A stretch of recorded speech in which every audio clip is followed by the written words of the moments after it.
debutante, folk singer-songwriter, Mr. Elliot Porter, based in Saffron Walden area. And he got a brand new single called Normal People, which if you're a fan of that Passenger and that kind of vibe, you'll like this. There's another influence I think I detect from the song as well, which I will ask Elliot about in a moment. But firstly, thank you for the upload, Elliot. How are you keeping? I'm very well, thanks, Rob. Yeah, thanks for having me on. It's great to have you on the show, my friend. We had a good Monday. It's been pretty good, actually, yeah. I mean the weather's amazing, isn't it? So, just been doing a little bit of work outside, so it's been nice. Beautiful. Well, I can confirm, this is for the listeners' purpose, because I know that people do random surveys on the show from time to time. Every single one of the guests today has arrived at the show unsunburnt. Everyone has been responsible sunbathers today, including Elliot. It's great to have you on board. Elliot, I love understanding where people's passion for their art comes from. So take me right back to when, perhaps maybe, I don't know how small Elliot was, but when you first heard a bit of music and went, that's what I want to do. Yeah, so I was lucky to be brought up in a musical family. My granddads both played piano. All my family kind of are into music and they play music. And I was very lucky to have some brilliant music played when I was a kid. So for me, it was the Beatles.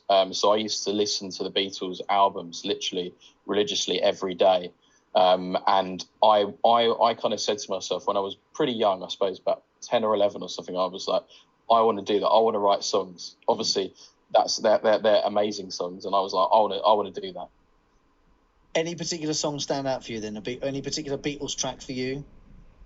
Yeah, so I love A Day in the Life because it's just such an amazingly intricate song, and it's all over the place, but it's also really cool. And also Something off Abbey Road, I think, is one of my favourite songs ever, I think.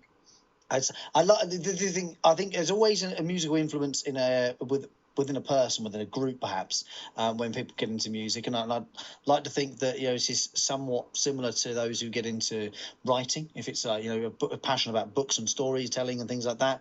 But I always think it's one particular piece of art. It's like that specific story. It's that specific song that can sometimes just be the one that really kind of stands out and almost like speaks to you and says to you, like, hey, you can do this. And I find it incredible. So when you were 10, 11 years of age, what were you wanting to do? Was it sing? Was it write the songs as a songwriter? Because I think that's a really particular thing as a youngster to get into. Yeah, well, I didn't really sing when I was a kid. I did a bit. And I didn't really get into singing properly until I was about 18 and started joining bands and things like that. Then I realised, okay, yeah, I love singing.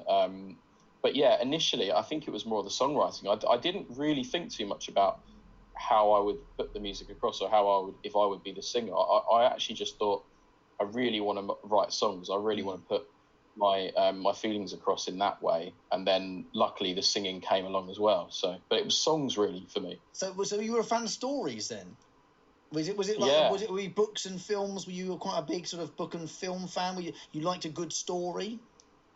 Yeah, absolutely. And I really liked reading, and I studied kind of English at school and also a bit of philosophy when I was at uni. And I've always kind of been into poetry as well. So I started kind of scrawling down my own poems. They were pretty rubbish, to be honest, at that time.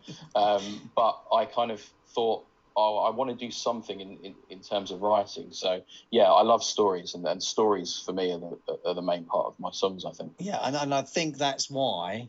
And I will stand corrected if I'm wrong on this. I think it's why I detect from your sound and from your storytelling a Billy Joel-esque thing about this. I don't know if anyone's ever said that to you before. I was listening to Normal People earlier, and I could think, if someone had said to me, "There's a new Billy Joel track," I could have listened to it from start to finish, and short the fact that they don't quite sound like Billy Joel, I could have quite believed it had been that sort of. It would have been, yeah, I could absolutely believed it was Billy Joel. Wow, that's really cool. I've not actually been told that before. Joel. I play piano is kind of my main instrument. So I've always played Elton John, Billy Joel kind of tracks. I think Billy Joel's a superb songwriter and an amazing piano player. But yeah, I'd never actually equated my music to his, actually. So that's really interesting to hear. I don't know what it was. I don't think it was necessarily any particular tone in the voice or maybe any particular words, because sometimes, you know, certain sort of phrases just kind of sound so much like a particular songwriter. But yeah, there's for me it's obvious, but I don't know. I mean, you have listened to Normal People in a second. I'll play it in a moment. But for me, it was just I could have quite easily been convinced it was a Billy Joel written track, or even Billy Joel performed. To be fair, there was something about it for sure, and I just wanted to. I knew I had to ask her. Knew I had to ask her directly about it as well. So, you know, the folk scene and that kind of storytelling, has it always drew you? Has it always brought you towards that style? Have you ever ventured off into other genres? Yeah, well, when I first started out, I used to be quite into indie music. So I used to play in kind of bands which played that kind of like guitar-y stuff. But being more of a keyboard player, I kind of like gravitated a bit more towards the kind of softer stuff, really. And then I actually learned guitar just so I could play open mic nights. So I used to go around the folk clubs, the open mic nights, and lugging a piano around is not very easy. So I learned guitar, and then then I was always really drawn to the singer songwriter kind of people. So people like James Taylor, Dylan, obviously, Neil Young, and more recently people like Glenn Hansard. Like, one of my favourite films is Once, and I think there's a bit of influence of his music in my music as well. This is why it's so beautiful. And I had a thought of the weekend about this, and I can't remember what I think. Do you know what it was? I think Elvis was played. I think someone played Elvis.